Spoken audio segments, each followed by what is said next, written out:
Hello everyone, Stop and Play here. Today we're going to be reviewing LEGO Marvel Studios' The Infinity Saga, The Guardian Ship. This set is part of the new Infinity Saga wave that got released here recently. It retails for around $150 in stores near you, so if you end up liking this set, go check it out. Without further ado, let's stop talking and start reviewing. Starting off with the packaging. Now, since this is a pretty big set, you get a pretty big box. You get LEGO Marvel Studios' The Infinity Saga, a nice picture of the Benatar flying through space, live action Thanos, the included minifigures, the Avengers symbol, age suggestion, set number, set name, and piece count. For the top, LEGO Marvel Studios' The Infinity Saga again, with some background art of LEGO Marvel Comics, actual size minifigure scale Star-Lord. For the right side, Marvel logo. Bottom, the Infinity Saga again, more LEGO Marvel comic artwork. LEGO Life app barcode. For the left side, LEGO Infinity Saga again, more artwork. They included a indentation area where you can pop out this area. That way the inside flap can lock into the outside flap, therefore closing up this box in case you ever want to store it again. Nice little feature that they didn't have to add, but they did. And then on the back we get nice promotional shots of the LEGO set up on its stand. The stand can turn. Groot in the hallway. Thor getting a coffee and donut. Rocket and Star-Lord in the cockpit. And the removable roof. This time we get LEGO Thanos instead of live action Thanos. And other than that, that is it for the packaging. Next we have the minifigs that are in this set. This set comes with 6 different minifigs, the Guardians, and an enemy for them to fight. Some of these I like, and some of them I'm a little bit disappointed in. Let's start off with the one that I'm most disappointed is included in this set. The Chitauri. Now, since this is an Infinity Saga set, they did have to give you someone to fight. So they gave you one of Thanos' lackeys. He has face printing, back of head printing, torso printing with gray arms, and back printing. He does have solid dark gray legs and a buildable weapon. The weapon consists of the alien laser at the core, and then it's just built onto that. Now, since this is a basic enemy that you can get in a lot of LEGO Marvel sets, I am disappointed that they included it in an expensive set. That's $150. They could have given you Drax or Gamora to help you finish out the Guardians crew. But instead they give you Thor and the Chitauri. So that moves me right into the next minifig, Thor.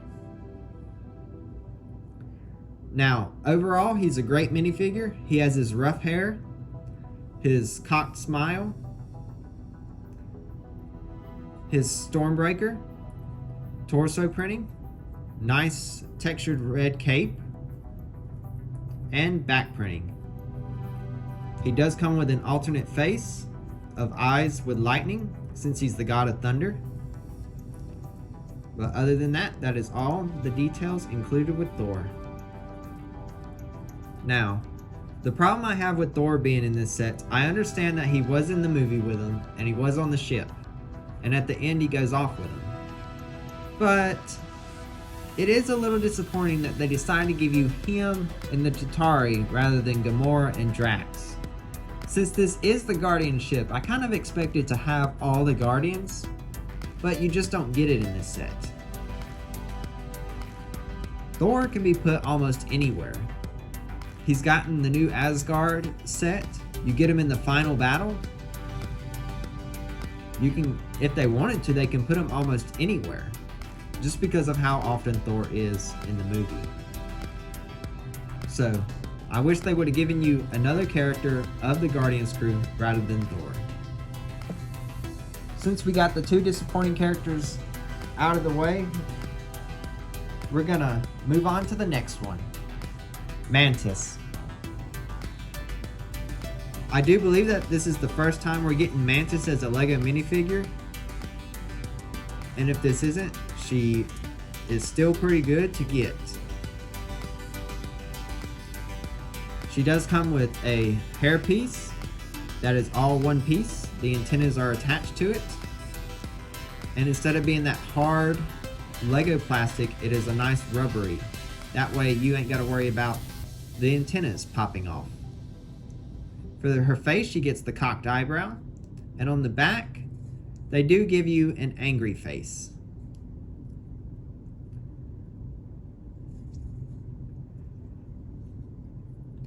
She has torso printing, her solid tan arms, and back printing. Now this face, when I look at it, just reminds me of her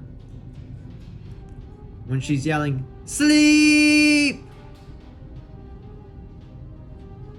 So, there you have your Mantis.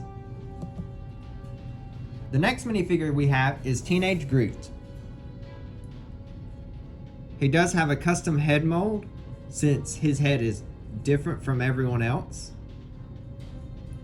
And I'm glad that they decided to make it all one mold instead of two pieces like they usually do with Lego Star Wars Darth Maul and Savage Opress. He has torso printing, leg printing, feet printing. I'm a little disappointed that they didn't do arm printing since they did all of this. And back printing. It's an overall good figure, but it could have been better. The next minifig we have is Star-Lord.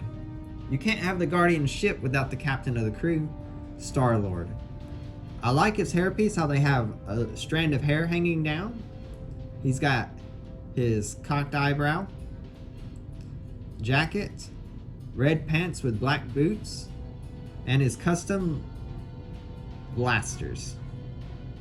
Now, one thing I find funny about these custom blasters is that they are very similar to Halo weapons when I look at them. So it's kind of funny that Disney and Lego are now making something similar to Halo. For the back, you get his back of jacket printing. And he also comes with a different face. A little bit more upset face, and it looks like the face he'd have when Thor tries to take over as captain.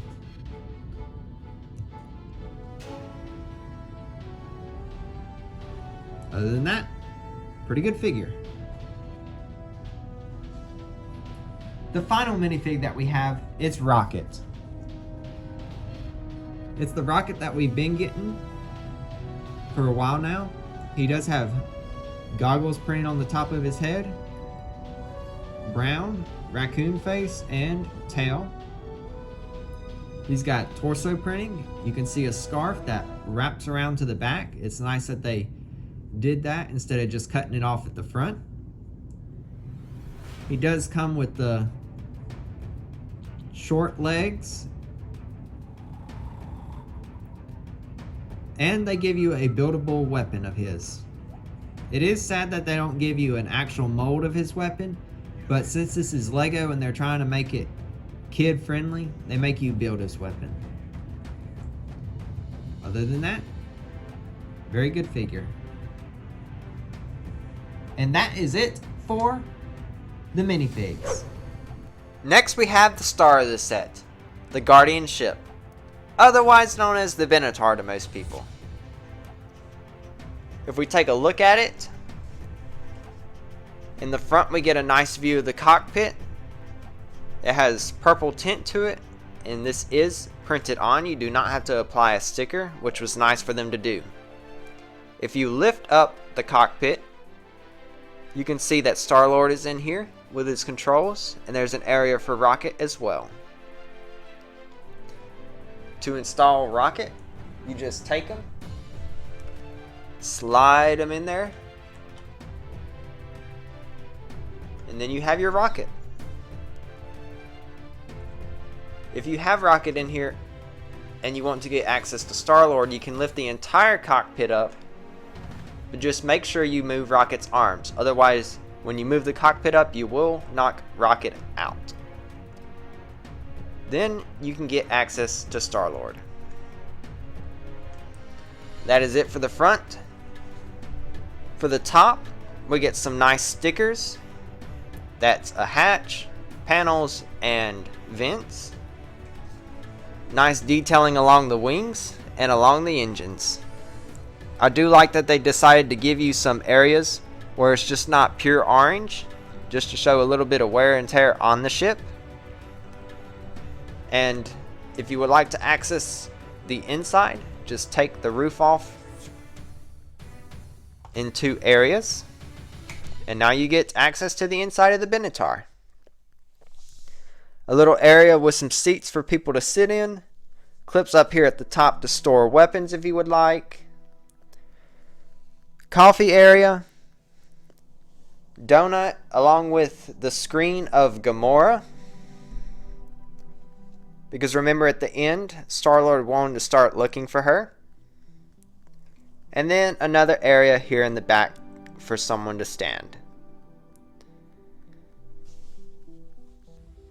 Now, when you go to put on the roof of the Benatar, I suggest you put on the front section first, because it can be difficult to squeeze in between the back and this front piece at the front. Then you can just press down and your roof is now attached. But you cannot turn this over, otherwise it will fall out.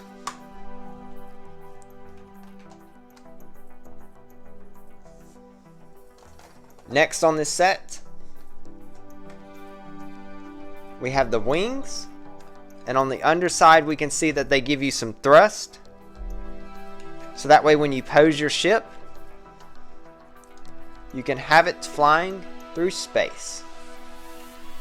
Some more engines here. And the right side is just like the left side.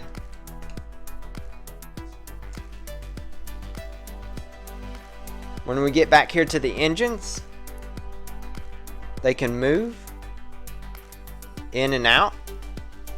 And they do have a lot of flaps on them that you can pull out to show it braking.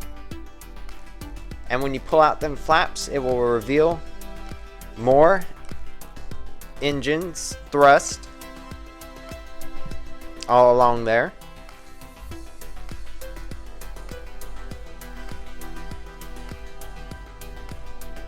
But I like to pose mine just it being smooth and slick. You do have more panels here towards the body of the ship and the engines. Just a lot of options for you when you pose it. For the underside, it's not that detailed just because you're not looking at it directly, but they do have color coded where you will stick your Technic pieces to view or display your ship.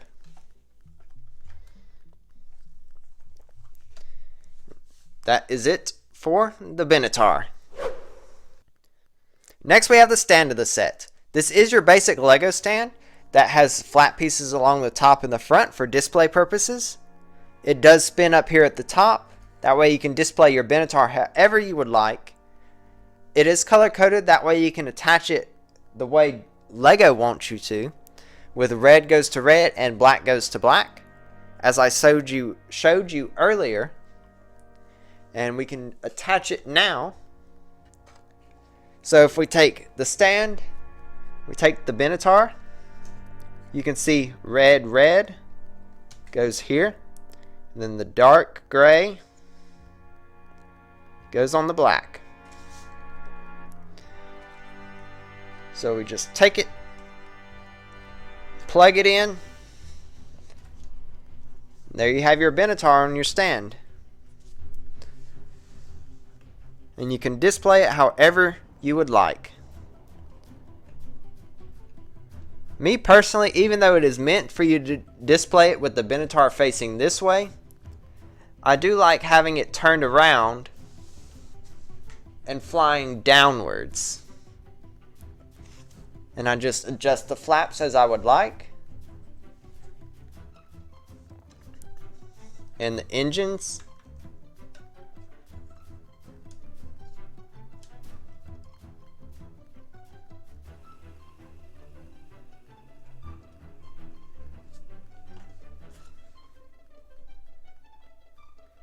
And there you have it. Your fully built Benatar displayed. And there you have it, folks. The complete set of the Guardian ship, otherwise known as the Benatar. You get your display stand, Benatar, completely posable with all its flaps, and your 6 minifigures.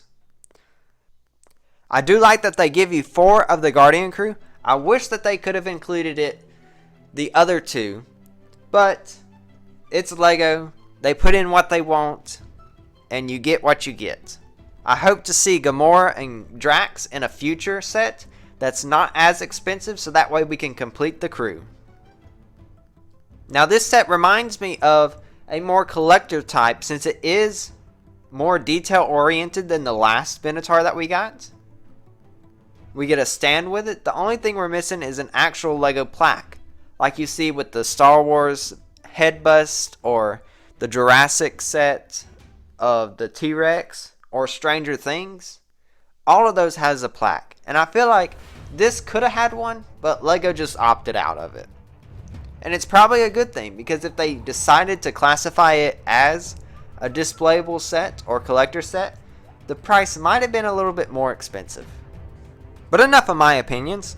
Let me know what you think in the comments below. Whether you agree with me, disagree with me, wish you got the rest of the Guardians, or you're fine with the Chitauri and Thor. And what about the idea of it being a collector's set with a plaque? Anything else you might add? Just let me know. Be sure you like, comment, share, and subscribe, so that way you can help our channel to grow. Thanks for watching.